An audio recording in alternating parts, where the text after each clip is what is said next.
You wake up to smoke. It curls through your nostrils like a serpent, dry and sharp, mixed with something darker, wet wool, rotting hay, the faint copper of blood. Your eyes sting. You cough, sit up too fast, and hit your head on a low beam that feels like splintered iron. The ceiling groans. Your hand meets dirt, not a floor, but earth, packed and uneven, cold as bone. Your breath comes out in cloudy bursts. You're not home. Not in your bed, not in your time, not in your world. This place smells older than memory. You scramble to your feet, but the air is too thick. You reach for anything, stumble against a rickety wooden table. The surface is rough-hewn and slick with condensation. A clay bowl sits half full of porridge so old it has turned to stone. You brush past it and reach for the door, a slab of wood barely holding to its hinges. You push. It creaks open with a moan like a dying animal. And then you see it. Britain. But not the Britain you've known from schoolbooks and stories. Not the land of Camelot, not the court of a shining king, not the painted lies of tapestry and myth. This is something older. Rougher. A scarred land breathing through mist and mud. Everything is gray, sky, earth, people. As if color has been stripped from the world in shame.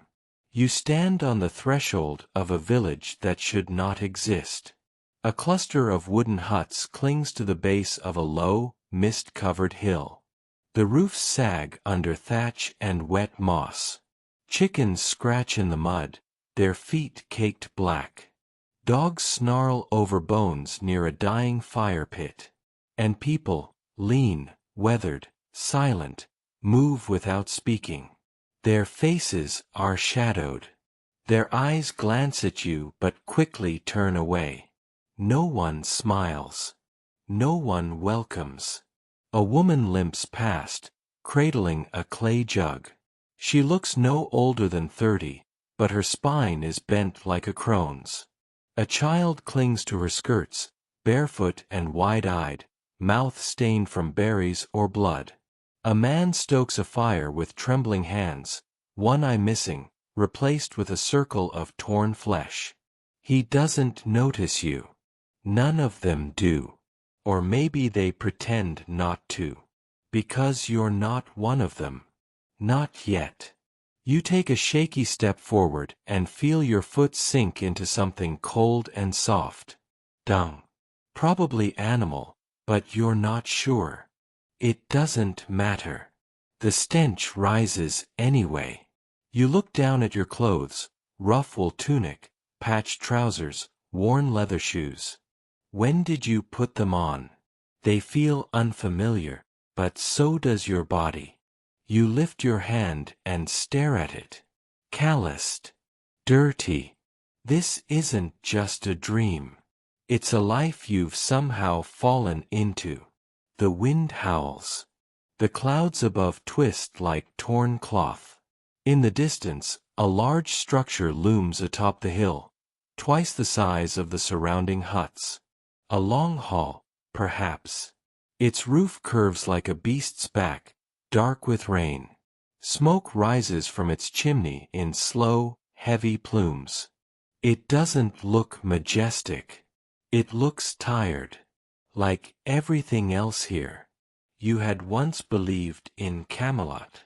You had once imagined grand towers of white stone, golden banners, noble knights with polished armor standing under stained glass light. You had believed in Excalibur, in Merlin, in destiny. But this isn't that. There are no towers here. No shining blades. Only mud. Wood. Rain. You step into the path, your boots squelching in the muck, and suddenly a scream cuts through the air. A man, disheveled, bloodied, is dragged into the square by two others. He flails. One of the villagers holds a sack of turnips close to his chest. The woman behind them, his accuser, says something in a language you half understand, but the meaning is clear. He stole food. The kind of crime that starves a child. He's thrown down. A stick cracks across his back. Once. Twice. 10 times. You don't know who orders it. No judge speaks. No trial is given. The only rhythm is pain. The man screams until he doesn't. And then they leave him there, crumpled in the mud like discarded cloth. No one cheers. No one weeps. It's just how things are. You want to look away, but your eyes are frozen open. This isn't punishment. It's survival. A soft voice speaks beside you. They don't beat thieves for justice, the voice says. They do it so others remember not to hope. You turn. A figure stands cloaked in rags, face shadowed beneath a hood. He looks like a madman. He smells of herbs and fire. His fingers are stained with ink or ash. Who are you? You ask, surprised your voice even works. Murden, he says. Some call me seer. Others call me mad. But I know a wanderer from another time when I see one. He smiles, not kindly. There are no kings here, he says. Not the way you think. No shining courts. No gallant quests. Just men with sharp steel and hungry mouths. You don't speak. You can't. You thought you'd find Arthur. He chuckles. You've already found him. He's every man with a blade who survives another winter.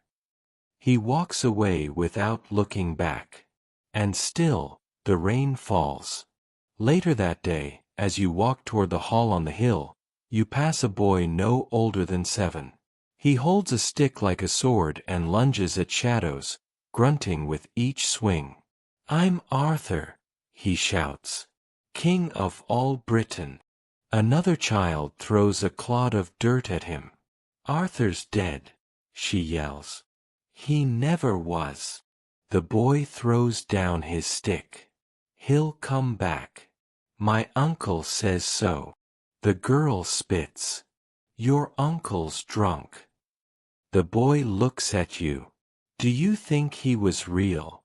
He asks. You open your mouth and realize you have no answer. There is no king here. Only the myth of one. A story whispered by firelight to make children believe in order. A name scratched onto the bones of a dying world. But if Arthur does live in this place, he wears no crown. Only mud. And blood. And silence. The second time you awaken, you no longer expect a dream. You know exactly where you are. Your bones tell you before your eyes do. They groan as you shift, every joint protesting like a rusted hinge. Your back is sore, your fingers stiff, your shoulders locked as if you had been lifting stones through the night. But you remember no labor. Only darkness, cold, hunger, and then, the smell.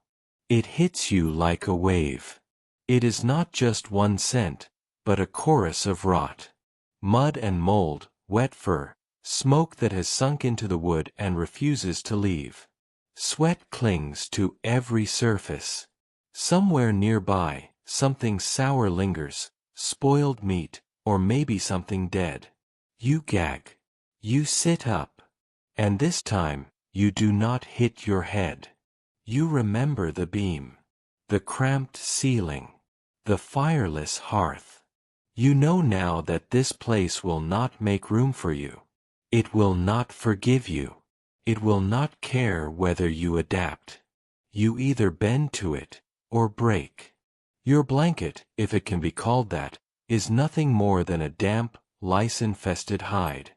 It stinks of animal fat and stale breath. You shove it aside.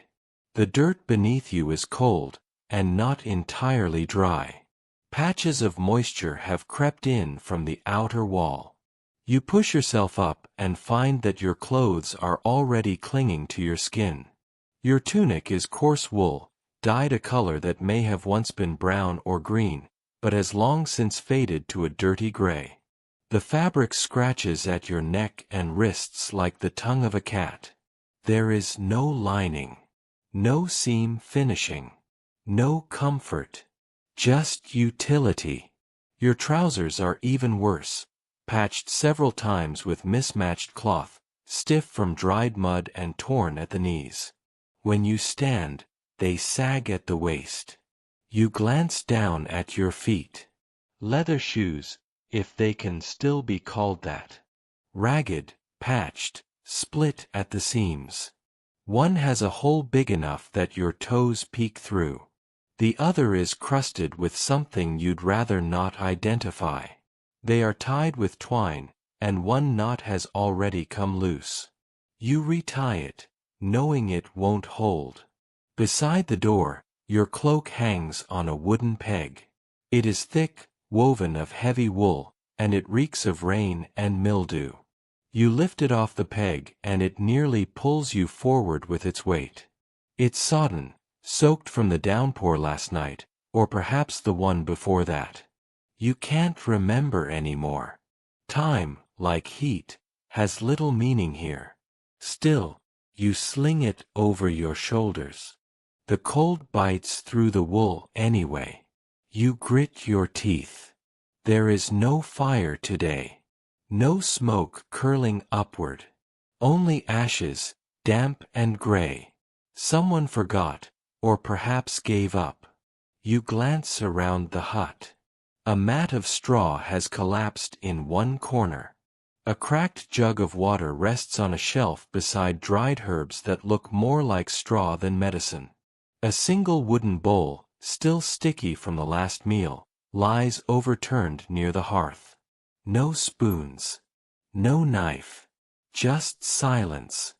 You push open the door and step out into the grayness.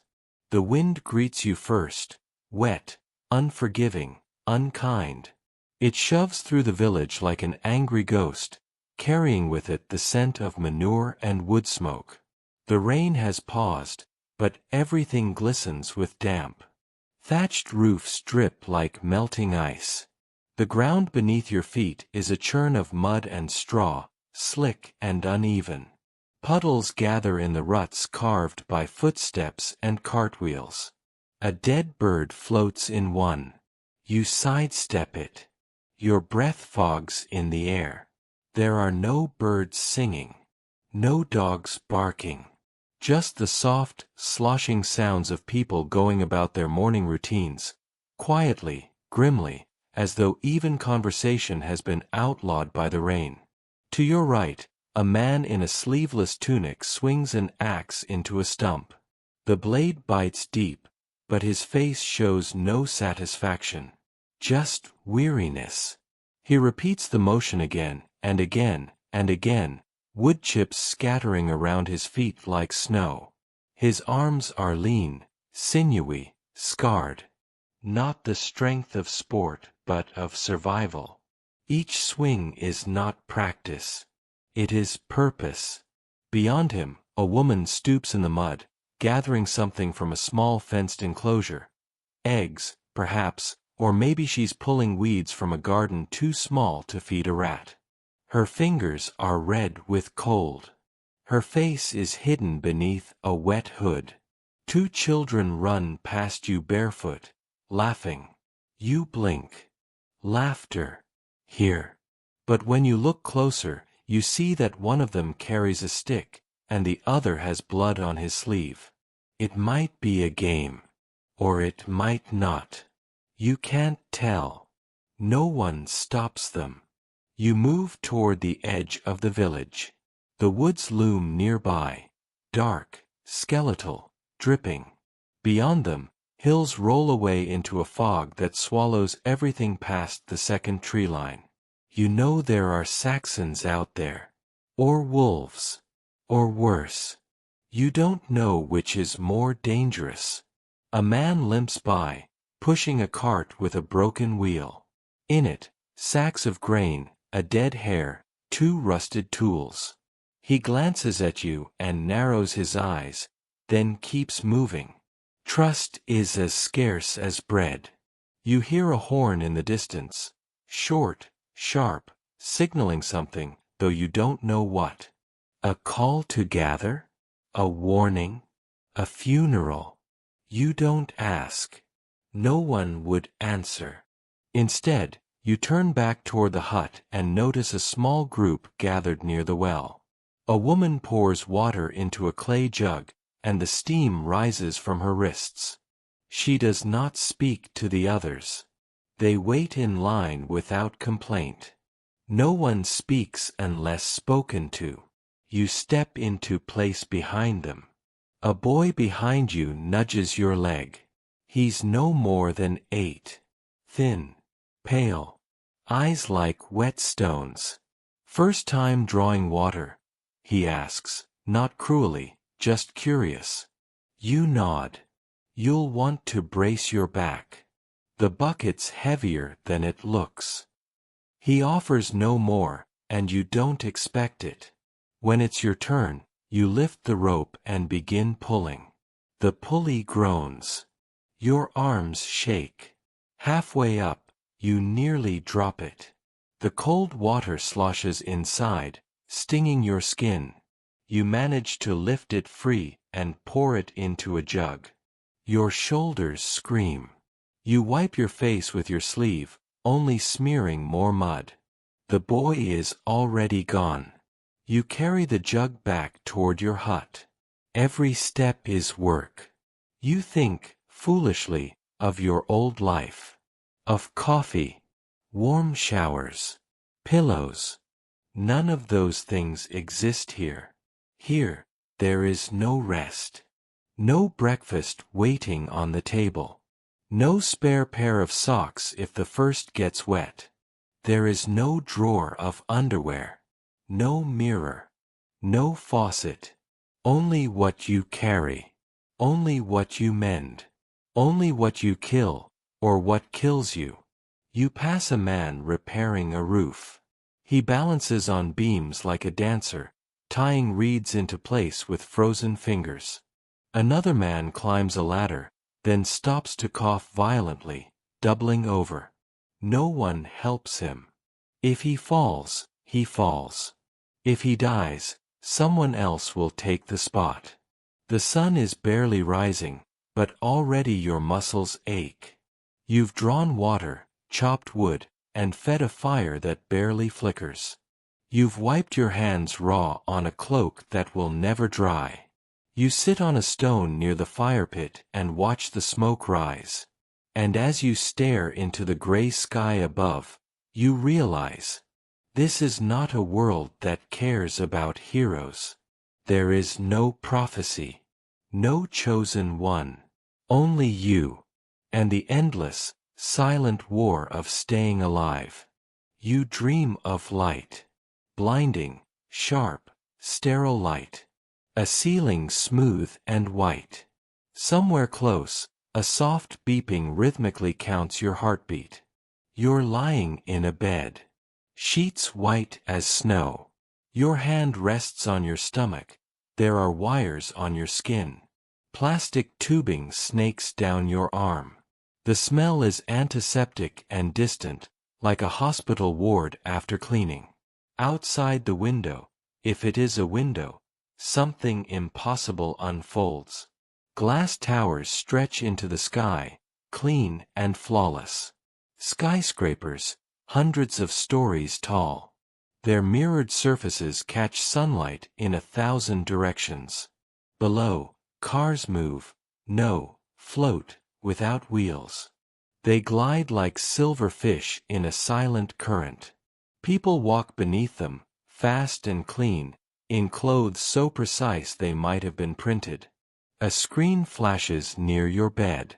Words scroll across it in glowing blue text. You don't recognize the language, but somehow you understand. You're safe. You're recovering. You've made it. Then it all begins to fall apart. The towers tilt. The cars tremble and vanish. The light above flickers and dies. The window warps like hot glass. The beeping speeds up, then becomes a scream, a siren, a fire. You try to lift your hands, but they're made of lead. You try to cry out, but your voice has been erased. And then, something grabs you. A hand, rough and caked with dirt, seizes your wrist and pulls. Not gently.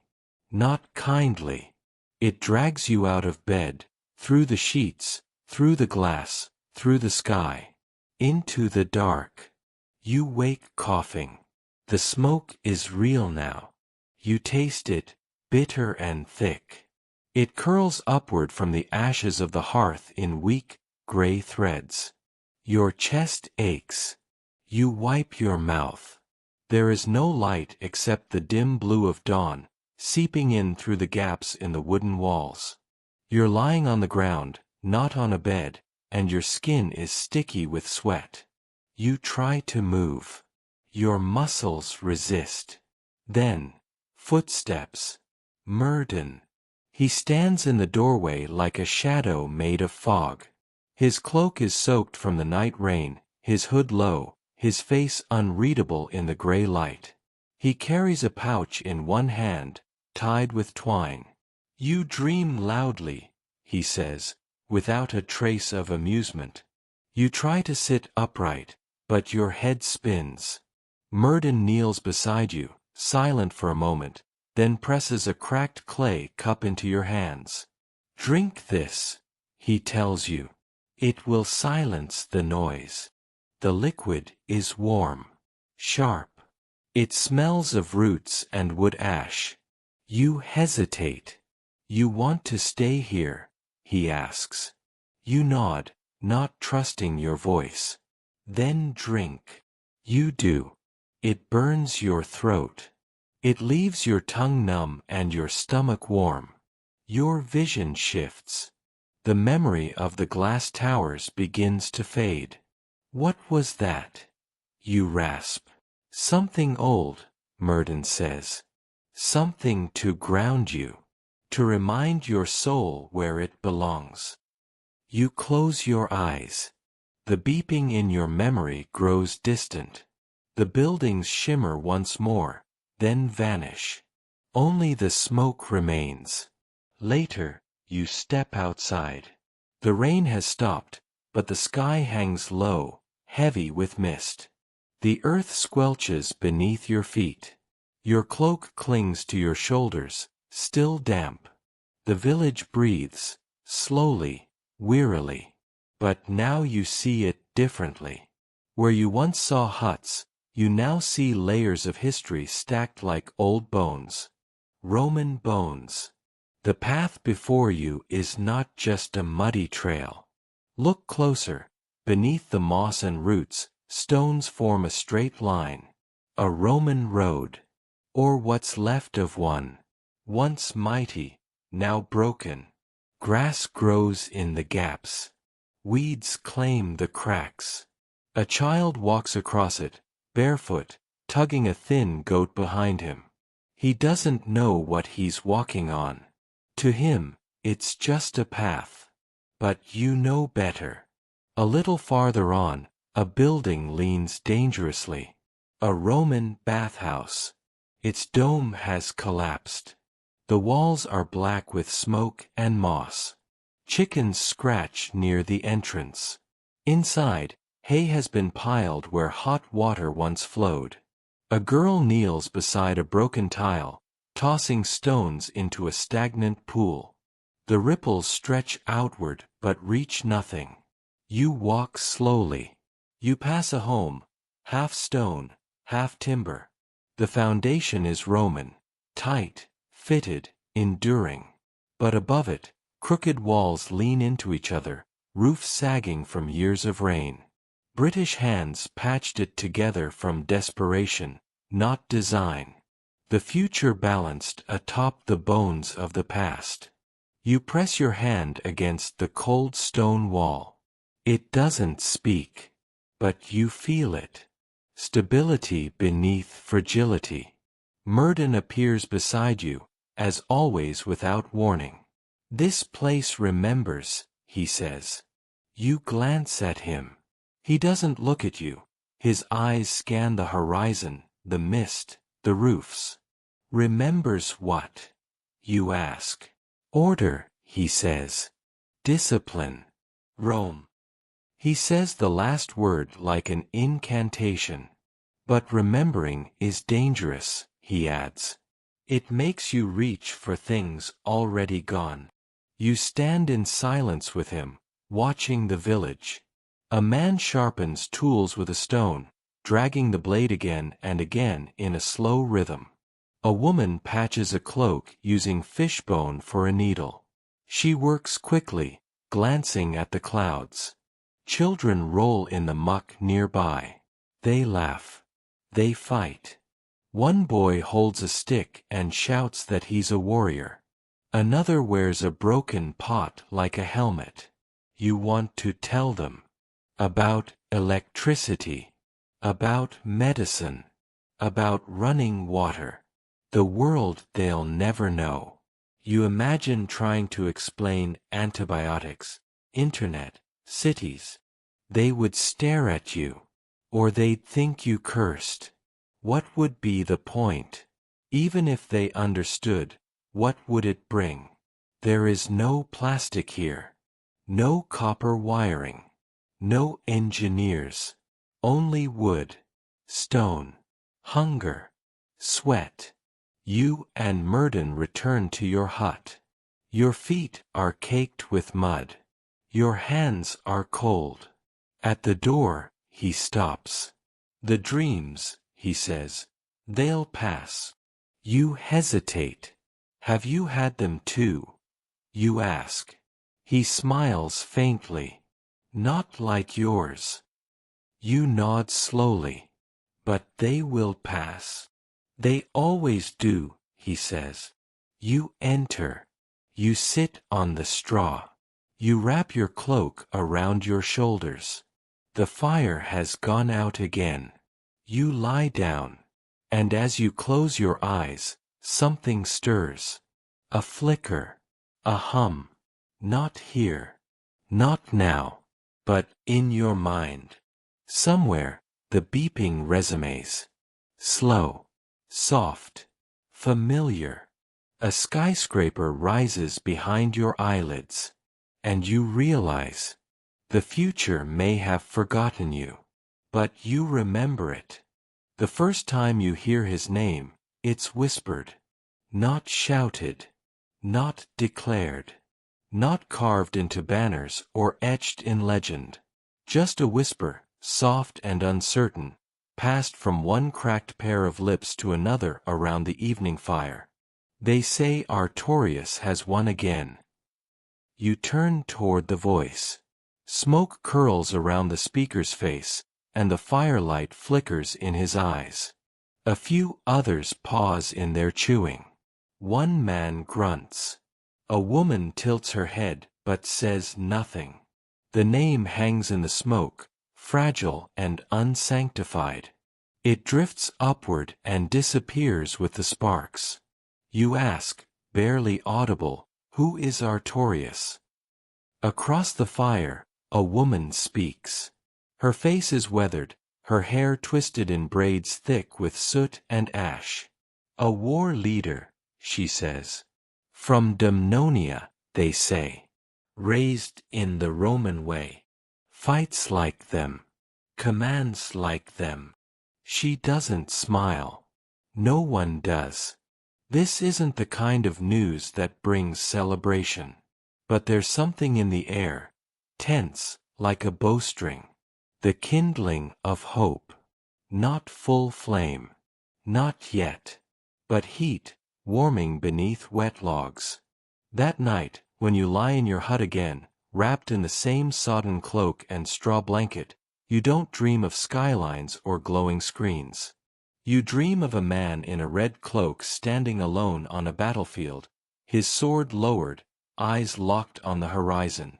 Behind him, the banners of the Saxons burn. You don't see his face, but the smoke forms a name, Artorius. By week's end, the name is no longer a whisper. It is a statement. 3 victories. That's what they say. The first near the river Wye, an ambush, swift and brutal. The second outside the ruins of Venta, where the Saxons fled under torchlight.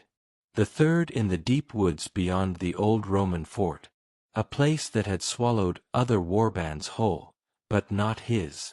Some call it a miracle. Others call it discipline. No one knows how many men he commands. 100. 1,000. No one can agree. Some claim his army moves like ghosts, striking from nowhere. Others say his men are just like any other, cold, hungry, covered in mud, but led by someone who remembers order. He's not like the others, the blacksmith mutters while hammering red-hot iron. He doesn't drink before battle, doesn't steal, doesn't burn, just fights. A boy nearby adds, they say his sword was Roman forged, like the old ones. Another man scoffs, and I say he's just another name on the wind. But no one argues when the blacksmith quietly says, Garrant is thinking of sending men. That freezes the air. All eyes shift. If he sends 20, someone murmurs, that's a quarter of what we have. 20. The number returns again and again. 20 spears. 20 cloaks. 20 sons. Garrant does not call a council. He simply rides in. You are stacking firewood when it happens. You hear the hooves before you see him. His horse is soaked in mud, its breath steaming. Garrant wears a cloak of dark fur and rides like a man who has already decided. He halts in the square. Villagers pause. Children stop playing.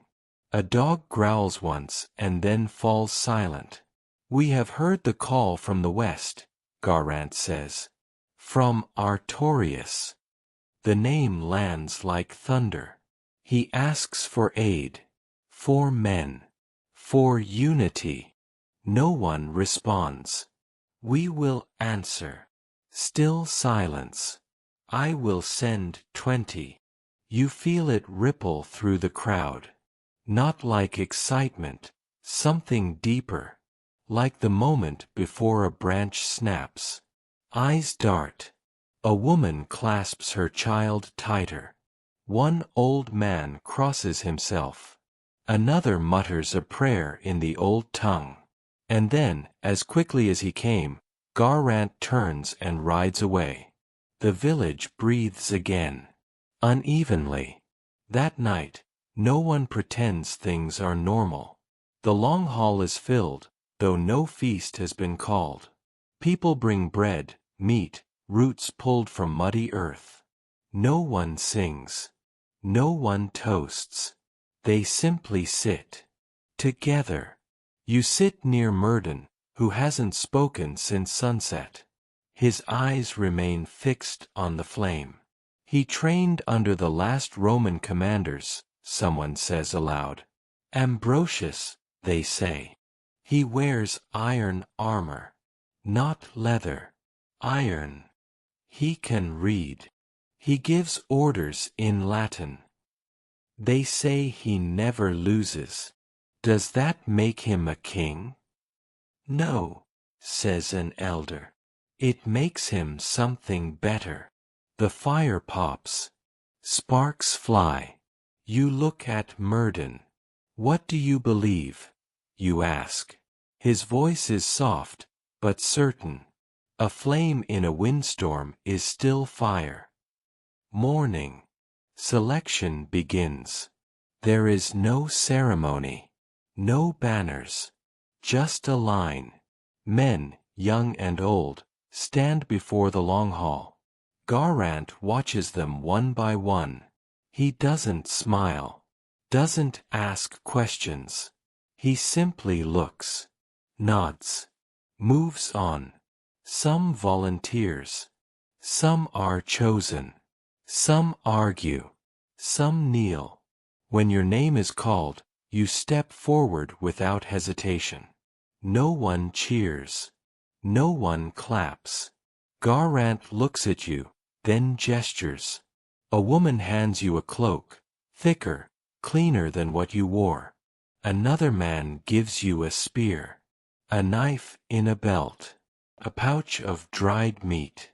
That's it. Murden finds you just before dusk. His hands are stained with herbs again.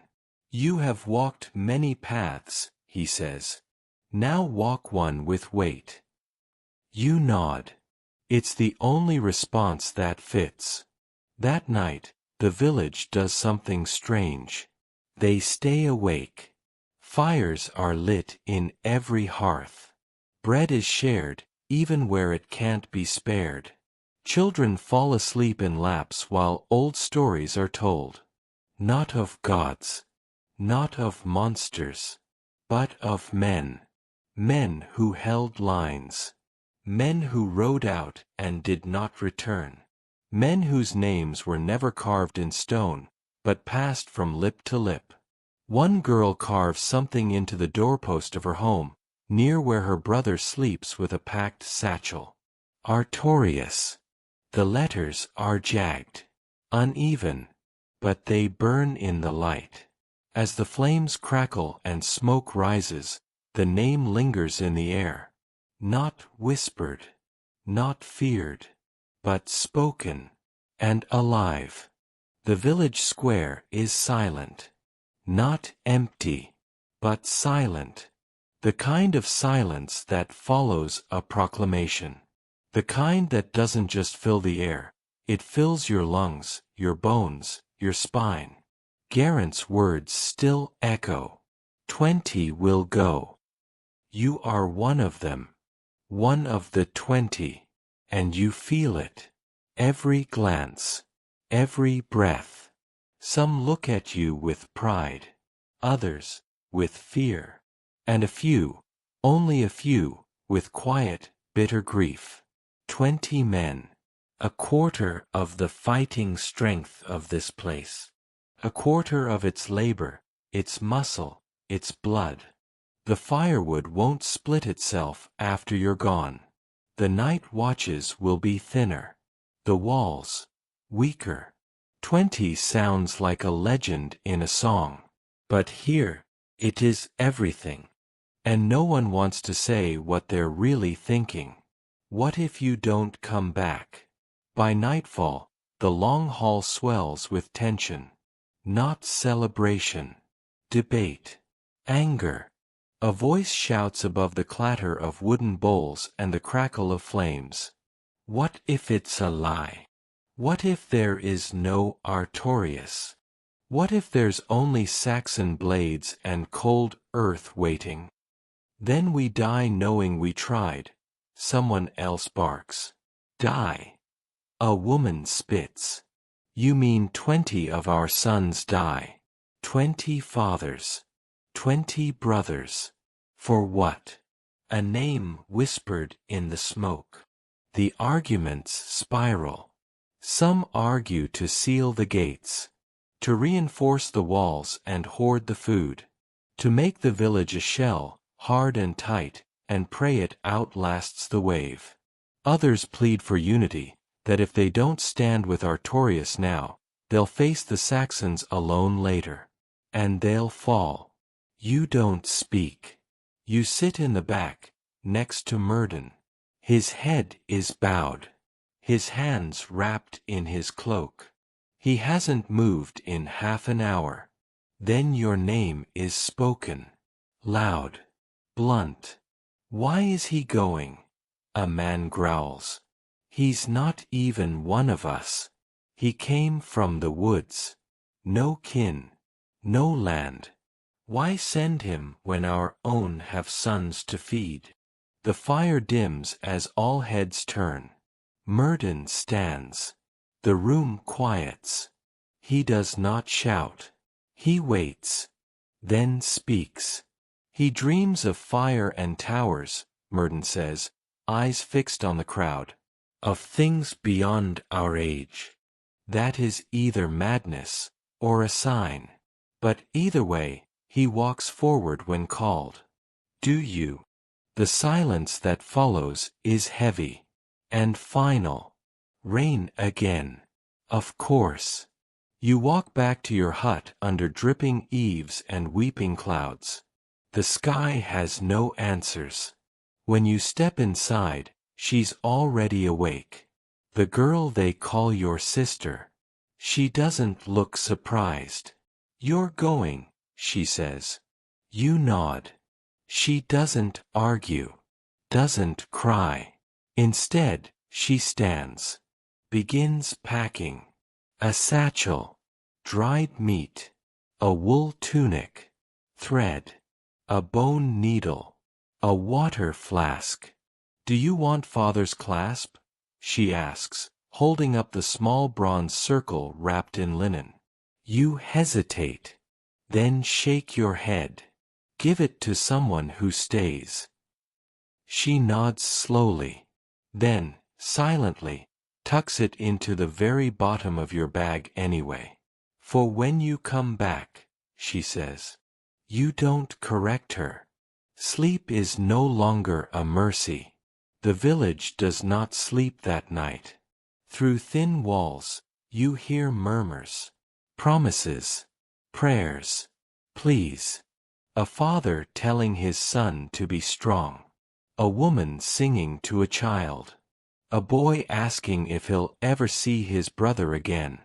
No one knows what to say. Not even the wind. You close your eyes. And see no dreams of cities this time. No metal towers. Only fire. And men screaming. At dawn, Garrant walks among the 20. He says little. Just a hand to the shoulder. A nod. To one, you are your father's son. To another, you stood before, and you stand again. And to you, nothing. Just a firm look. And a single nod. But that says more than words. The 20 gather at the edge of the palisade. No crowds. Only watchers. People stare from under eaves. From the shadows of doorways. Some hold hands. Others turn away. A woman presses her lips to a child's hair. A man grips a fence post so tightly his knuckles bleed. One spits in the mud and walks off without a word. There are no banners. No songs. No glory. Only wet boots. Cold breath. And names. You shoulder your pack. The gate creaks open. And 20 men walk into the storm. Not heroes. Not soldiers. Just people. Carrying the weight of a village on their backs. And a single name burning in the wind. Artorias. The morning mist clung to the village like a second skin.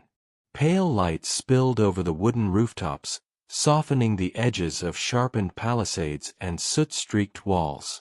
In the clearing near the blacksmith's hut, the sound of clashing wood rang out.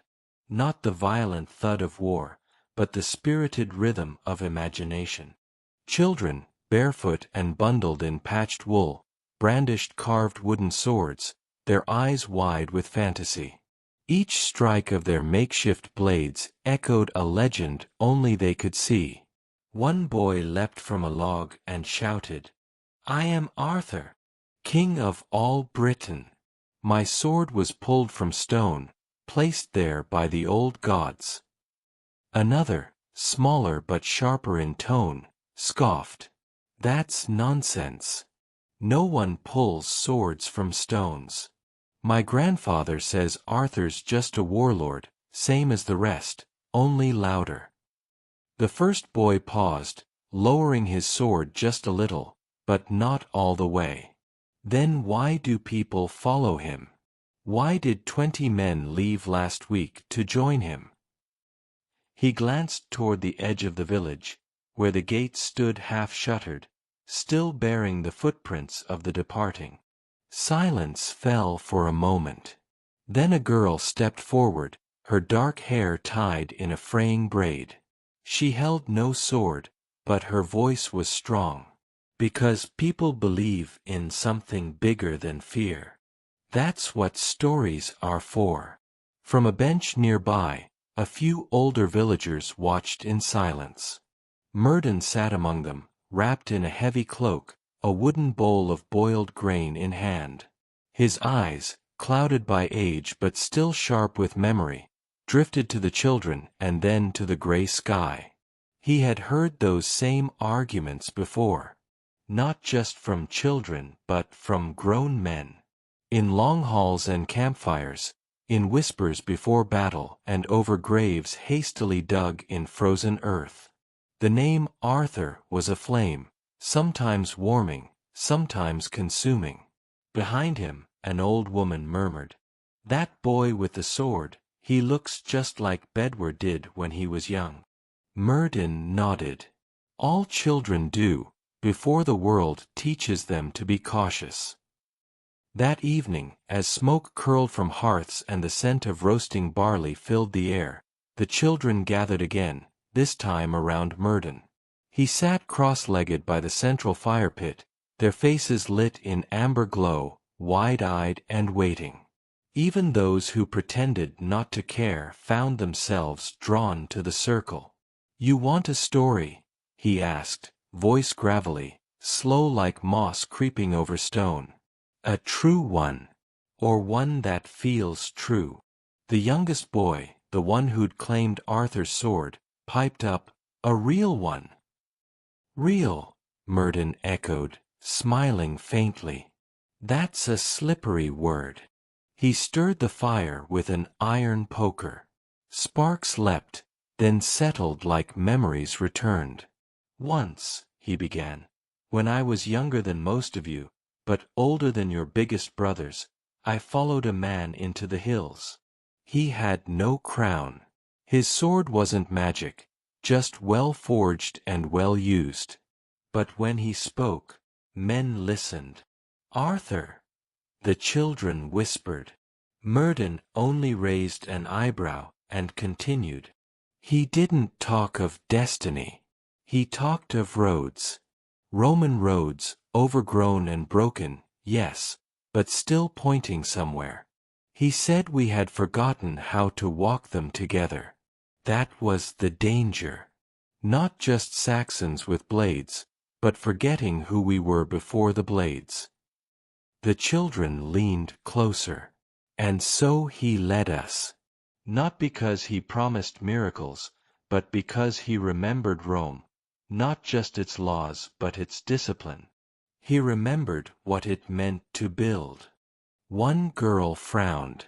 "But did he have Excalibur?" Murden chuckled. "He had a sword. It was sharp.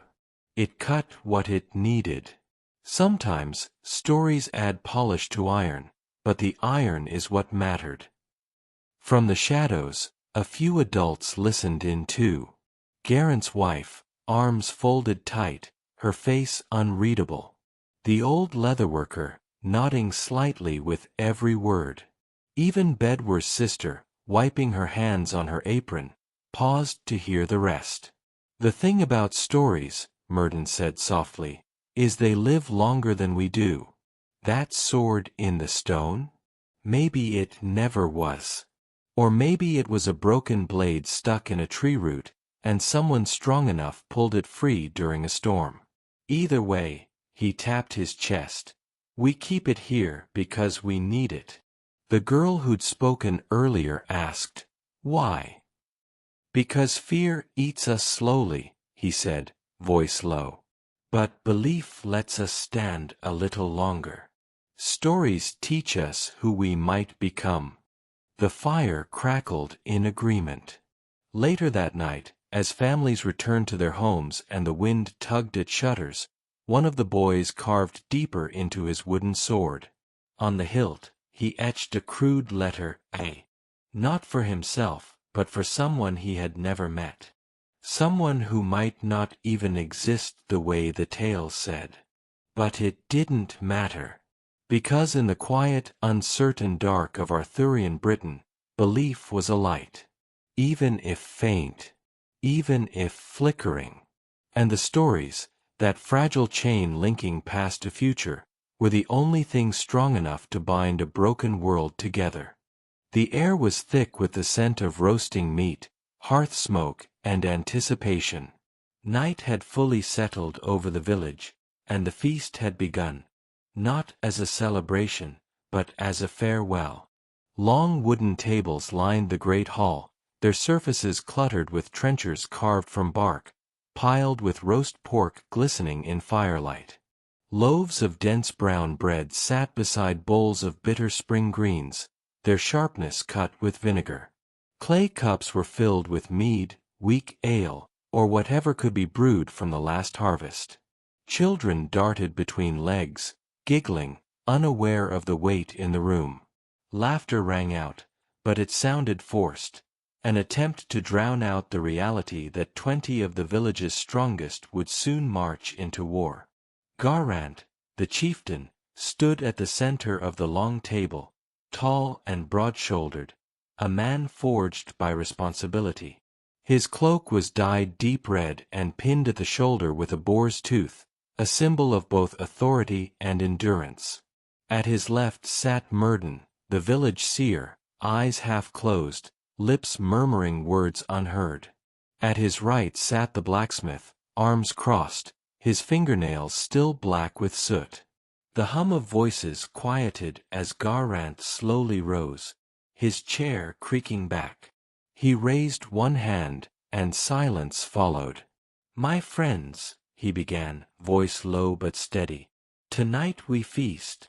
Not because we forget the danger that lies ahead, but because we face it together." The room remained quiet. All eyes were on him. "We have received a call, from the south, from Arthur of Dumnonia, a man trained in the ways of the Romans. A man who has turned the tide against the Saxons in 3 battles. He calls for unity, for resistance, for hope." He looked out across the faces, farmers, herders, smiths, mothers, wives, sons. "And I have answered." A murmur rippled through the room. Some nodded solemnly. Others lowered their eyes. 20 men, he continued. 20 of our best will go to Arthur. They will carry our weapons, our loyalty, and our prayers. Gasps sounded. A woman wept softly in the corner. "There will be no burial mounds," Garrant said quietly. "No stones to mark where they fall. Just silence. Just memory." A young man at the far table stood abruptly. His name was Cadan, barely past 18, his cheeks still soft, though a sword hung at his side. "Then let that memory be worthy," he called, voice cracking but resolute. "Let them remember we did not hide." Cheers answered him, but they were short-lived. No one could forget what such bravery might cost. Food was passed, but hands moved slower now. The roasted meat that had smelled so rich before now seemed too heavy. Many only picked at their meals, chewing without hunger.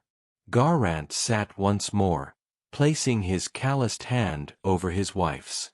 She had said nothing since his announcement. Her eyes were locked on the flames dancing in the hearth. Around the hall, whispers rose again. "Will my son be one of them? Arthur, can he truly unite us? I heard he has Roman blood. I heard he has no blood left at all." At one corner table, Bedwyr sat alone. He had already been chosen, though the decision had not been his to make. Murden had called him touched, someone between the worlds. A man who dreamed of strange lands and steel towers. Now he would march with the others, chosen both for his strength and for the mystery that followed him. He drank slowly, watching the faces around him. A mother trying to hide her tears behind laughter. A father slicing bread while stealing glances at his son. An old warrior showing a child how to grip a spear properly, as if passing on the weight of generations. Bedwyr's gaze wandered to Myrddin, who was watching him again, unmoving. Not with malice. No, never that. But with a quiet expectancy. "You feel it too," Myrddin had whispered earlier. "This night is not just farewell, it's the end of an age." And somehow, Bedwyr had believed him. Outside the hall, fires were lit along the paths. The village square glowed under a thin veil of stars. A group of musicians began to play, soft notes on a lyre, a drum tapping like a heartbeat. One by one, couples and friends moved to the open space before the hearth for the dance. It was a simple step, passed down through generations. 2 steps forward, turn, clap. A reminder that not everything had to be lost. "Will you dance?" Ryan asked Bedwyr softly, appearing at his side like a whisper. Her hand was warm, and her eyes were searching his. "I don't know the steps," he admitted. "Then follow me." She pulled him into the circle, and soon they moved with the others. Awkwardly at first, but with growing ease. For a few minutes, the war vanished. The call of Arthur became a distant echo. There was only the rhythm, the firelight, and the human need to connect before everything changed. Later that night, as the embers died down and people returned to their homes, Garant stood once more. "To those who leave tomorrow, my thanks. And to those who remain, keep the fire alive. If we return, let us find warmth waiting." He lifted a cup, and others did the same. Not in joy, but in shared resolve. Bedwyr walked Ryan back to her door.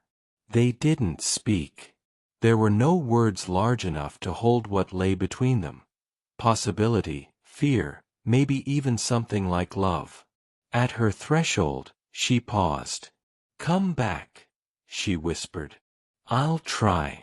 She touched his face, then disappeared inside. Back in his hut, Bedwyr packed in silence. A cloak. A knife. The wooden token Myrddin had given him, a carving of a star. He didn't ask what it meant. Some symbols were better left mysterious. He lay down, staring at the rafters, listening to the night noises. The crackle of dying flames, the rustle of straw, the occasional muffled sob. In the stillness, the weight of the next dawn pressed heavy on his chest. Tomorrow, they would march. And the story of Britain would bend once more, toward legend or oblivion. The rain came before the dawn, soft at first, a mist over the rooftops and furrows, then heavier, soaking cloaks, slicking the cracked Roman stones, and making every step from the village feel like a farewell. You stood just beyond the palisade, glancing once more over your shoulder. Behind you, the faint glow of cooking fires still shimmered through damp mist, the shapes of family and familiarity already fading into gray. Ahead, the long road west. You walked in silence with the others. 20 men, chosen and named the night before by Garant, with you among them. Some were hardened fighters. Others, like Rian's younger cousin, barely men. They trudged with shoulders hunched beneath cloaks of matted wool, gripping spears or short swords, tools not yet bloodied. The village had given what it could, strips of dried meat, coarse bread, a few flasks of sour ale. No fanfare, no farewell ceremony. Just a clasped hand, a nod, a whispered prayer. The old Roman road was a scar of civilization, still visible beneath moss and weeds. Once broad and straight, It now cracked under centuries of neglect. In some places, trees had burst through the paving, their roots gnarled and proud. Here and there, fallen stones marked places where the road had been pillaged to build walls, hearths, and foundations for homes that now trembled under time's weight. You walked in single file where the road narrowed, boots slipping on wet stone. The land breathed around you, heavy with damp and history. Crows watched from skeletal trees, and once, a deer bolted across the path, its hooves echoing through the woods like a warning. Occasionally, Murden muttered names of the hills or rivers you passed, remnants of Roman or older tongues, none of which brought comfort. Each name was a grave marker to a past that refused to stay buried. Somewhere past midday, the rain lightened but never stopped. You passed an abandoned shrine, Roman, perhaps, though overgrown. A worn statue stood in the clearing, faceless now, moss overtaking its robes. Rian paused, reached out, and touched the base. No words. Just respect. A recognition that you were walking among bones. That evening, you made camp in the ruins of an old villa. Vines curled through shattered archways, and the roof had long since fallen, but the stones offered shelter from the wind. Fires sputtered under damp wood, and the men huddled together to keep warm. Someone tried to start a song, but the melody fell flat. Too tired. Too wet. Too aware of what lay ahead. You lay on your back, cloak pulled over your head, eyes fixed on the slivers of moonlight between the cracks. The soft snoring of your comrades mixed with the sound of dripping water. You tried to picture Arthur, this man from Dumnonia who had won battles and now asked for your sword.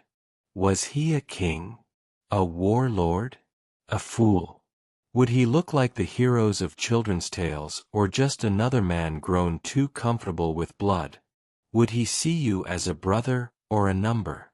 In the early hours, you woke to hushed voices and movement. One of the scouts had returned. Saxons had taken another village, near what they called Bath now, Aqua Sulis in the old tongue. Not just raids anymore. Families. Settlements. The Saxons weren't leaving, they were building.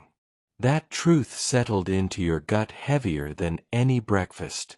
The march resumed. Your feet ached. Your shoulders burned. The straps of your satchel cut into your skin. And still you walked. Past streams, across low hills, through hamlets that stared in fear at your passage. You were not an army, but you looked like one, armed men moving with purpose, their silence louder than drums. By the third day, blisters turned to calluses. You no longer flinched at the cry of a hawk or the crack of a twig. You had entered another world, one stripped of comfort, ruled by instinct and resolve. Each man carried more than weapons. You carried the weight of what you'd left behind, the questions that haunted your sleep, and the thin hope that something better lay ahead. One afternoon, you reached the edge of a Saxon-burned field. Smoke still curled from blackened beams. A woman's shawl fluttered from a fence post. There were no bodies, only the absence of life. Rian knelt, pressed his hand to the scorched earth, and whispered a prayer. No one spoke. You simply walked on. It was in these moments, amid ash and silence, that the question returned again and again. Who is Arthur? Murden told stories by firelight. Of a man raised with Roman discipline, who remembered the legions. Of one who fought not just with the sword but with strategy. Who believed that Britain could be more than scattered tribes clawing for survival. But stories were easy. You needed to see the man. Each night, the group grew more cohesive. You learned names. Shared water. Split rations. You laughed. Sometimes. You cursed the mud together. You began to feel less like strangers and more like a warband. Not yet brothers, but closer. Then came the 6th morning. The rain finally stopped. Fog clung to the hills like memory. As you climbed a ridge, the scout ahead raised a hand. You halted. Below, in the valley, nestled between old stone walls and newer wooden ones, lay a fortified camp. Fires burned in orderly rows. Banners you didn't recognize fluttered above buildings with tile roofs. Men trained in formation in the open fields. Spears gleamed. Shields locked. A bell rang. This was not a dream. This was not myth. This was the shape of resistance. You had reached Cadbury, Arthur's camp. The march had ended, but the true journey was just beginning. The fortress of Cadbury Hill rose before you like a ghost from the age of empires. Not majestic like the white towers of legend, but sturdy, grim, alive. Here, the last fragments of Roman order clung to British earth like stubborn ivy on a crumbling wall. You entered through the wooden gates as dawn broke behind you, boots soaked, cloak clinging to your shoulders with cold rain. The guards at the entrance barely nodded, their eyes fixed more on the horizon than on the newcomers. You were no stranger here. You were expected. And you could feel it in the bones of the hill, the weight of duty, the tension of readiness. Inside, Cadbury Fort was no rustic village. It pulsed like a living organism. Men moved in squads, training in shield wall formation on muddy yards.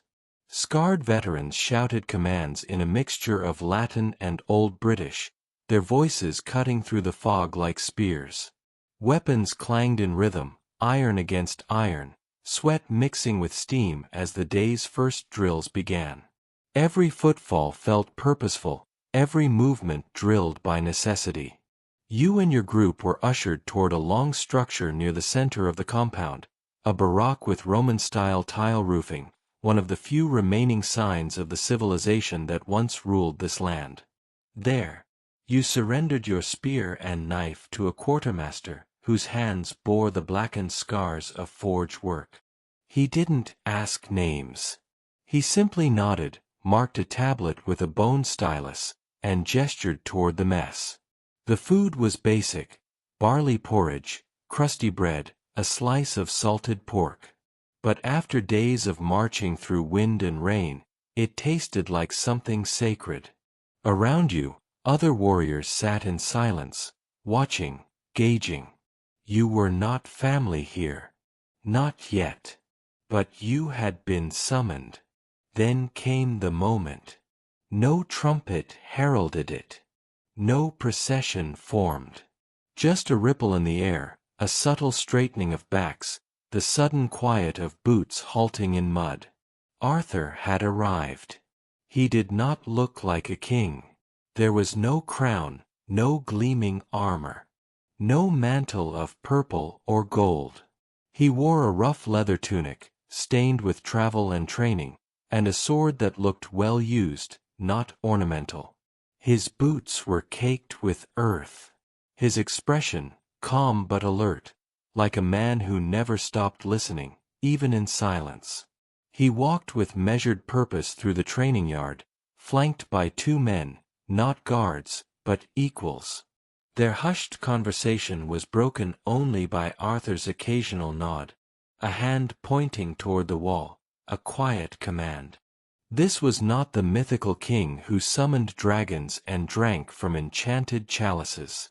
This was a soldier, a tactician, a man. You watched as he paused near the war map, spread across a broad oak table shaded by a canopy of canvas.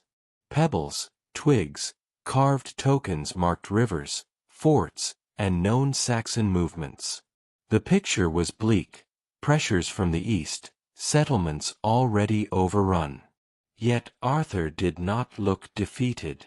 He studied it like a blacksmith studies flawed metal, seeking ways to beat it into form. A commander joined him, Bors, the one who had overseen your shield training back at Caveman. He saluted briefly, then spoke in hushed tones. Arthur nodded, gestured again to the map, then turned toward the training yard. His gaze swept across the assembled ranks. When his eyes met yours, something ancient stirred. Not fear.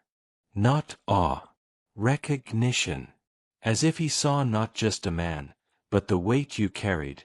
Dreams of a future that had not yet come. Knowledge of things that didn't yet exist. And for a fleeting second, you wondered if he too dreamed of cities that touched the sky, of lights without fire, of steel birds in the air. But the moment passed. He addressed the gathered men, not in flowery speech, but in short, clear words. The Saxons take root. No longer raiders. Builders. Settlers. That changes everything. The murmurs of your comrades turned grave. We cannot hold scattered. Not anymore. We unite, or we vanish. And that, he jabbed a finger at the east on the map, is what they want. He pointed to the older man beside him. This is Maddock. He tracks every raid, every whisper. This, he gestured to the map, is not prophecy. It's pattern. And patterns can be broken. Then he looked again at the crowd. You came because you believe in more than your own gates. You believe in a future. His voice did not rise. He did not shout. But the silence that followed his words was louder than any war cry. After the address, Arthur moved among the warriors, speaking with small groups, asking names, hometowns, family. He remembered faces. Asked about a cousin lost near Corinium. Inquired whether a smith's daughter had recovered from the fever. He wasn't merely building an army. He was building loyalty, one memory, one handshake, one burden shared at a time.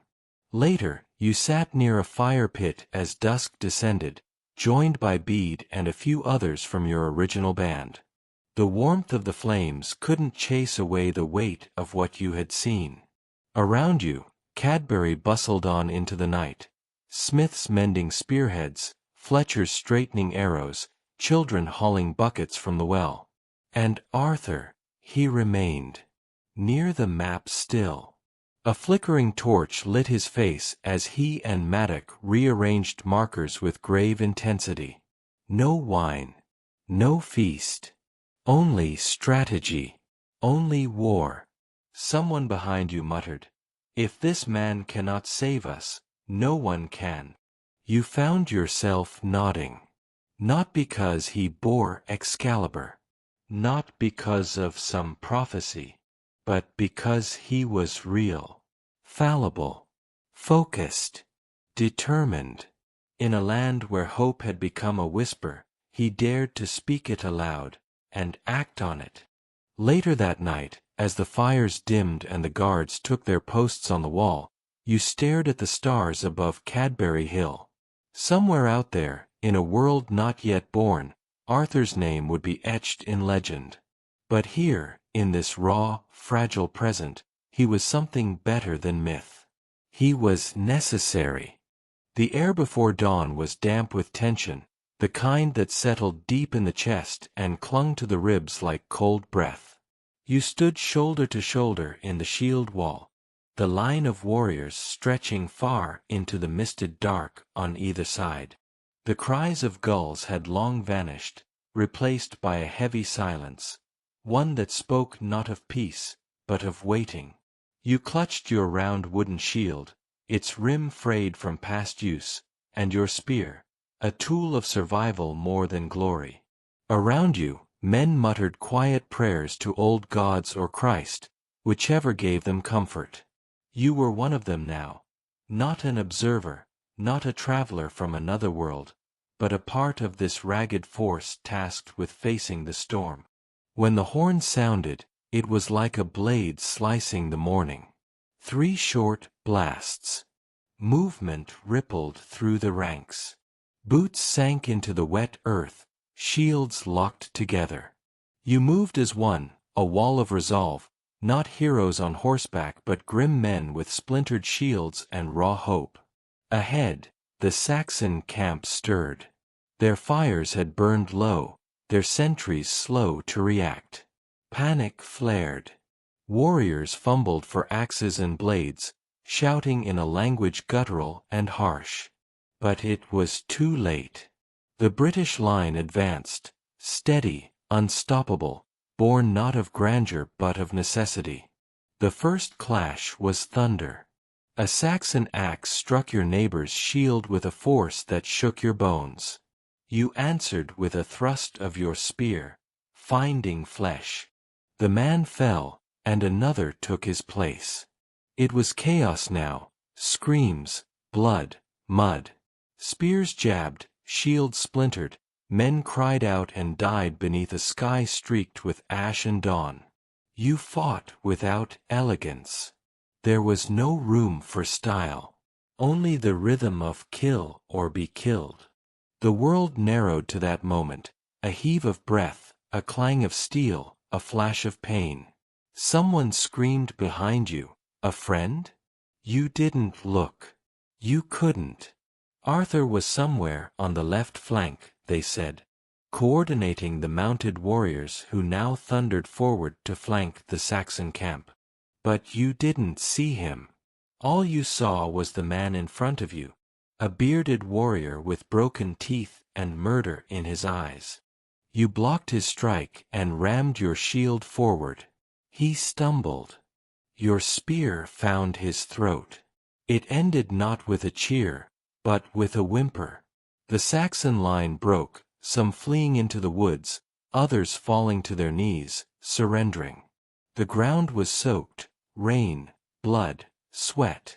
Victory, if this was what victory felt like, came with a limp and a bruise on every part of your body. But the work wasn't over. The wounded lay scattered, calling for help. You dropped your spear and ran to a man whose leg was gashed open, his hands trying to hold in what was spilling out. You remembered Murden's satchel, the poultices, the herbs. You pressed one into the wound, binding it with strips torn from your own cloak. Next to you, a Saxon groaned, clutching a wound to his side. His eyes were wide, terrified. For a moment, you hesitated. Then you knelt, pulled water from your flask, and held it to his lips. He drank, not understanding your words but recognizing mercy. Arthur's orders were clear: treat all wounded with dignity. This was not the age of shining armor. There were no feasts, no minstrel songs waiting to be written. This was the true heart of legend, men in the mud, helping both friend and foe, because they believed in something beyond themselves. Later, as the sun crept higher, the dead were gathered, British and Saxon alike. A priest said prayers over the fallen. Warriors placed coins over closed eyes. The Saxons were buried apart, but not like animals. Respect, even for enemies, mattered in this world. You sat by the fire that night, staring into the embers. No one spoke of glory. They spoke of who had fallen, who had survived, and who might never walk again. Some wept.